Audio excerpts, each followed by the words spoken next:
Este trabajo es realizado por la estudiante Luisa María Ríos Román,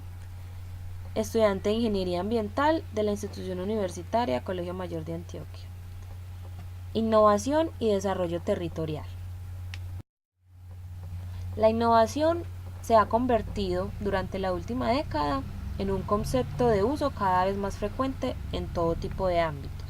con el consiguiente riesgo de banalización y utilización meramente ideológica. No obstante, se ha consolidado entre un buen número de profesionales relacionados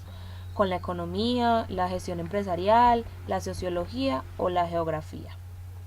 La idea de que un esfuerzo de innovación sostenido, entendido como la capacidad de generar e incorporar conocimientos para dar respuestas creativas a los problemas del presente, resulta hoy un factor clave para mejorar la competitividad de las empresas y además favorecer un desarrollo en los territorios. Esto no solo en términos de crecimiento económico, sino también desde una perspectiva más integrada, por ejemplo. En consecuencia, los estudios que incluyen entre sus objetivos prioritarios describir e interpretar procesos de innovación y sus impactos, por ejemplo, económicos, laborales, socioculturales, ambientales, etc., se han convertido en una de las líneas de investigación más relevantes de los últimos tiempos en ciencias sociales, con especial protagonismo en el ámbito geográfico de las propuestas teóricas y los estudios empíricos que se realizan desde la geografía económica e industrial. Por un lado, las visiones económicas de corte neo-schumpeteriano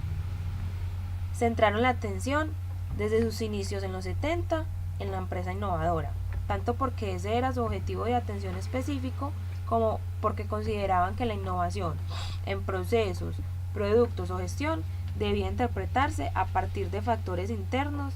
a la propia firma y relacionados con su organización. La aparición de ciclos de innovación como factor clave en la interpretación de los ciclos económicos se entiende así como resultado del surgimiento de innovaciones radicales en algunas empresas pioneras que luego se difunden al tejido económico, lo que supone el predominio de una visión microeconómica que puede verse complementada por factores adicionales de impulso, sobre todo en forma de políticas públicas tecnológicas. Entonces, en esta perspectiva, el territorio viene a ser un sujeto pasivo donde se produce una tasa de innovación más o menos elevada. Si bien es cierto que algunas de sus características aparecen de forma marginal en la argumentación, como por ejemplo existencia de recursos humanos cualificados, de infraestructuras tecnológicas, etc., su presencia apenas resulta relevante para el debate científico abierto desde entonces, así como para las políticas públicas de apoyo a la innovación tecnológica que encuentran su fundamento en tal interpretación. Más tarde, también dentro del ámbito de la economía espacial, aparece otra manera de ver, incorporada de forma rápida a un número creciente de estudios geográficos, la cual sostiene que la innovación en las empresas es, en gran medida, resultado de la existencia de un entorno territorial, social, económico, cultural, etc., con características específicas, sin ninguna pretensión de dar origen a una nueva forma de determinismo ambiental, como en ocasiones han señalado sus detractores. Los cada vez más numerosos estudios que desde comienzos de los 80 se incorporaron a esta visión parten de un hecho evidente, como es la propia concentración espacial que registran, por lo general, las empresas innovadoras. A partir de esa evidencia, la atención prioritaria se dirige a analizar e intentar comprender el ambiente en que nacen y operan esas empresas, para detectar la posible existencia de algunas claves externas a la empresa, pero internas a los lugares donde tienen lugar los procesos de innovación. Si la teoría del distrito industrial, dada por Efforsi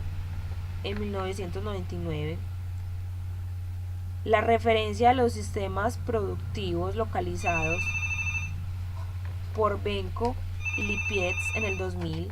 o las primeras propuestas sobre el desarrollo local por Friedman en 1992, ya apuntaban a esa dirección, aunque sin otorgar aún a la innovación un lugar prioritario. Otras posteriores, como la de las ventajas competitivas de naciones y regiones o la del medio innovador y las redes de innovación,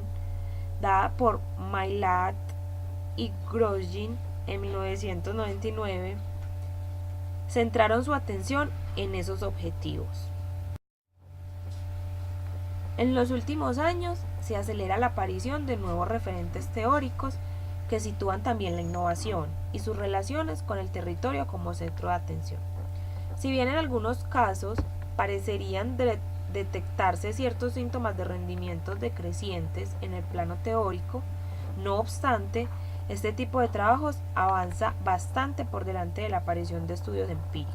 aún claramente insuficientes y realizados con metodologías tan dispares que hacen casi imposible su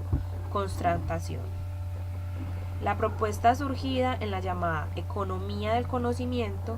y trasladada al plano territorial con conceptos como región inteligente, learning region o territorios que aprenden, todos ellos ligados al actual protagonismo del conocimiento y al aprendizaje colectivo como recursos específicos, es la que parece haber alcanzado una mayor difusión. El grupo francés sobre dinámicas de proximidad, que centra su atención en la importancia ejercida sobre la proximidad física, además de la funcional y cultural, en la creación de redes capaces de transmitir saberes tácticos,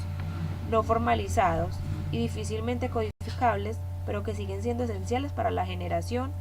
y difusión de innovaciones. Aporta una atención específica sobre una temática de tradicional interés geográfico ahora reinterpretada. Finalmente, los estudios sobre sistemas nacionales y regionales de innovación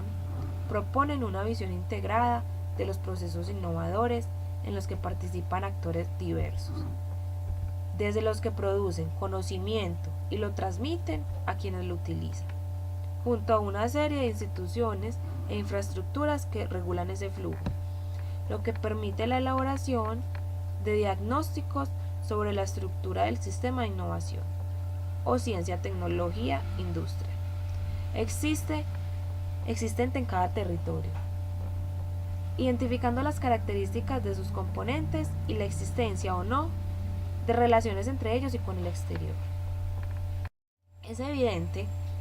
que el debate entre quienes dan prioridad a los factores internos o externos a la propia firma para explicar su comportamiento más o menos innovador tienen un cierto componente de artificialidad, puesto que resulta innegable que ambas dimensiones, la organizativa y la espacial, suelen influir de forma conjunta y se complementan, aunque con importancia diversa según el tipo de empresa. Puede así afirmarse que mientras la gran empresa tiene una mayor capacidad para generar innovaciones en función de su propia organización interna, incluso cuando sus vinculaciones con otras empresas e instituciones del territorio circundante son escasas, la pequeña empresa, aquejada con numerosas limitaciones para innovar de manera aislada, insuficientes recursos económicos, escasez de empresarios y profesionales con formación técnica, mayor dificultad de acceso a la información, etc., es más dependiente de esa red de relaciones que teje con el entorno para avanzar en el camino de la innovación. Ahora bien, en el ámbito de los estudios geoeconómicos, la teoría del medio o entorno innovador centró lo esencial de su argumentación en los aspectos relativos a la organización empresarial y su capacidad para alcanzar un cierto grado de desarrollo económico,